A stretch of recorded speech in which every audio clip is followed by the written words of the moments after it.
China today celebrated the 70th anniversary of the founding of this communist dictatorship. And it was a massive celebration, one of the biggest ever, overseen by President for Life, Xi Jinping, the newest dictator, who reviewed a huge display of military hardware, including new hypersonic nuclear missiles that can hit the United States in 30 minutes. And all that weaponry on show has got to make you ask, who is the regime trying to scare?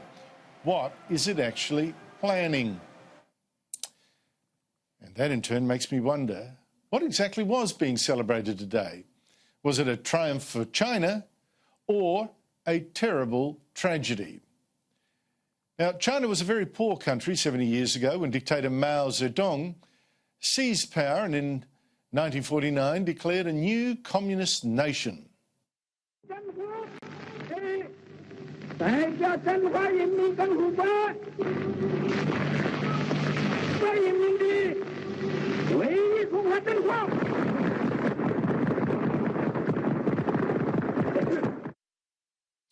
Now, Mao then killed tens of millions of Chinese with disastrous policies like the Great Leap Forward, which caused terrible starvation. And he killed a lot more people too with his brutal crackdown on dissent, particularly in the Cultural Revolution, where he used indoctrinated children to attack adults, which sounds a bit spookily familiar these days, actually. After Mao's death in 1976, China's new leaders did liberalise the economy and unleash huge economic growth.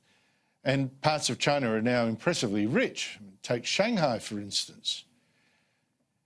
In fact, no country's parliament on earth has so many billionaires, nearly 50 in its National People's Congress.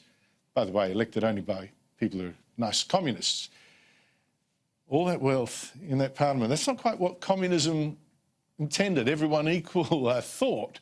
But if parts of China are rich and almost capitalist, the police state remains. In fact, it is getting dramatically worse under President Xi Jinping.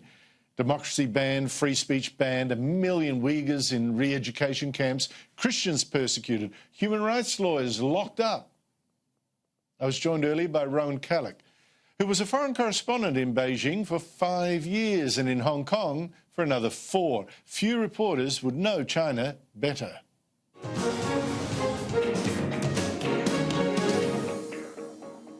Rowan Callick, thank you so much indeed for your time. What does the Communist Chinese regime think it's celebrating today? It's celebrating survival above all. It's 1 year older than the USSR. They've beaten their big brother, Communist Party in Russia. And against many odds, they're there. That's what seems to count for them. They will also list other achievements, things that have happened in China during that time. That life expectancy has risen from 36 to 76, per capita GDP from $50 to 10,000. These are big things. We don't really know, we can never know whether that is something down to the party or down to the great Chinese people. That is a really, I think that's a really important question, actually, because when you look at the growth rates of various countries, say take it from 1960, which is probably arbitrary. I couldn't find one from the foundation of the party. Now, it's true, China is at the top of the list of average growth rates since, but only a little bit ahead of countries like South Korea, Botswana, right, and also Singapore.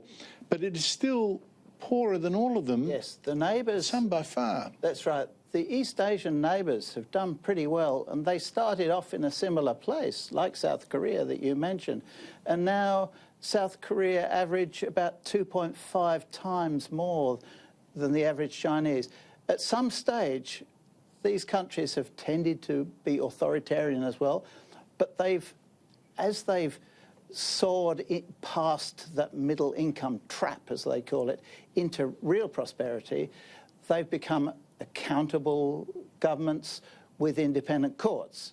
So there's a difference for you. Yes, but China now, under Xi Jinping, is going exactly the opposite way. I was struck by a report that Xi Jinping started these celebrations, the new president, the new dictator, by going to the mausoleum where Mao's body is still on display and reverencing it. Yes, it is. Right? Now, at one stage, it looked like they were distancing themselves from Mao. There was even some talk that his body be, totally moved away. Let's not look at the past.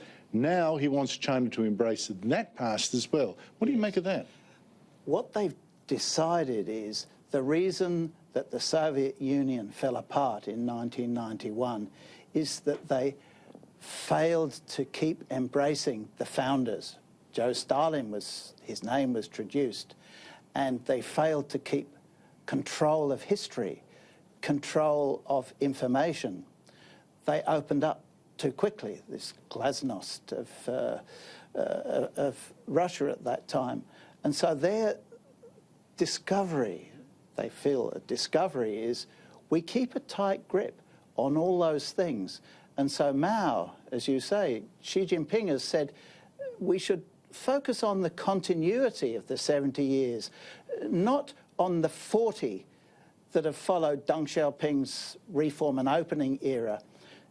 And Xi Jinping himself has this Xi Jinping thought on socialism with Chinese characteristics for a new era, which is part now of the national constitution, the party constitution. And he stresses it's a new era, so to be differentiated from the Deng one. And he I find that frightening, Rowan, when you say this. No, this is frightening because what it's actually doing, in a sense, is writing out a little bit the reformer Deng Xiaoping, who China can praise for the economic growth, and elevating in his place, and I think it's jealousy about Deng Xiaoping, elevating in his place Mao Zedong, who's only one of the greatest, bloodiest tyrants in history. It's hard to say, frankly, good things about Mao, I agree. Even Deng himself came to the conclusion, he said, for convenience, Mao was 70% good, 30% bad. You would not hear that slogan today, not hear that slogan today. Now, how would you describe China today? For instance, the parade today, the celebrations were overwhelmingly military. Yes. Who were they trying to frighten? So, actually, partly their own people. The intriguing thing is who was watching the parade. Only invited guests, loyal party members, specially chosen foreigners, people like the Hong Kong policeman who was photographed pointing a rifle at demonstrators. He's been taken up to Beijing for only those people are allowed to watch. The public is not permitted to be part of the event. So the party still doesn't trust the Chinese people, its own people. We saw reports that police were telling people who owned homes along the way, close the windows and watch it on TV. We don't want your head in the window. Exactly. I was there at the 50th anniversary, and it was like that, and other anniversaries quite similar. So even during the Olympic Games, stay at home, watch it on TV. Much better, because if you go on the streets, who knows? So what we get is a China that's strong on power, yes. Stability, yes. Glory, even. But the kind of openness and trust, particularly, that brings social contract, creativity, individualism, innovation, private business success, no.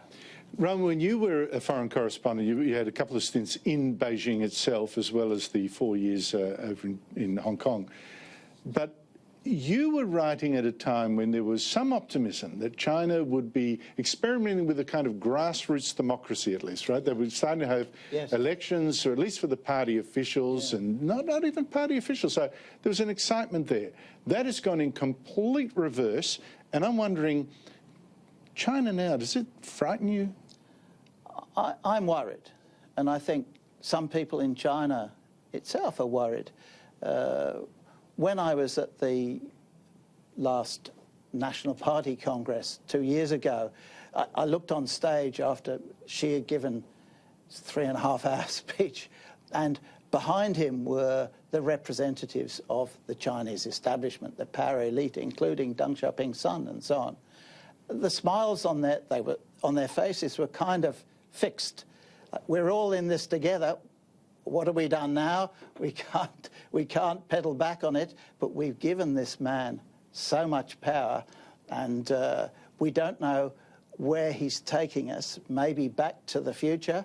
Very hard to see what the future is going to be when you bring power into one person, centralise power in such a vast country. And as you say, China had been moving at a more predictable way, run by a committee. Nothing ideal about authoritarian communist rule anyway, but it was moving in a different direction.